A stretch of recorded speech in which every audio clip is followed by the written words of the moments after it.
అందరికీ నమస్తే. బాగున్నారా?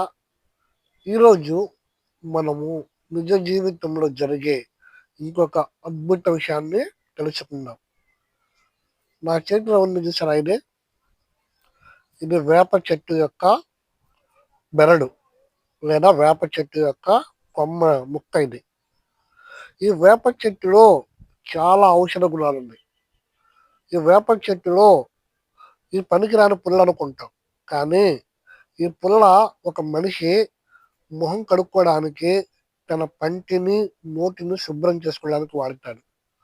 అలాగే నీ జీవితంలో నీకు ఉన్న విలువని, నీకు ఉన్న ధన్యతని ఎదుటివాడు వాడు చూసి వాడుకోవాలా వద్దా, నువ్వు ఉపయోగపడతావా లేదా అనేది వాడిష్టం.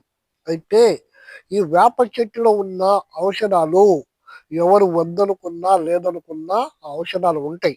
అలాగే నీలో ఉన్న మంచితనం నీలో ఉంటుంది. నీలో ఉన్న సామర్థ్యం నీకు ఉంటుంది.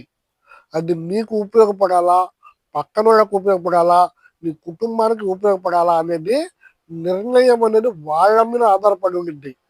అంత మాత్రాన వాళ్ళు నువ్వు పనికిరావంటే పనికి రాకుండా పోతావా, చేతగాని వాడు అనుకుంటే చేతగాని వాడు అవుతావా?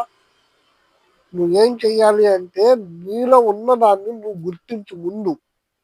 ఈ యాప చెట్టులో ఔషధ గుణాలు ఎలాగైతే ఉంటాయో, నీలో ఉన్న మంచి గుణాలు ఏదో నువ్వు గుర్తించి దాన్ని ఎలా ఉపయోగంలో తీసుకోవాలి, దాన్ని ఎలాగ వినియోగించుకోవాలి, దాన్ని నువ్వు ఎలాగా నీ కుటుంబానికి లేదా నీ సమాజానికి ఉపయోగపడిద్దో నీ పని నువ్వు చేసుకుంటూ ముందుకు కొనసాగు.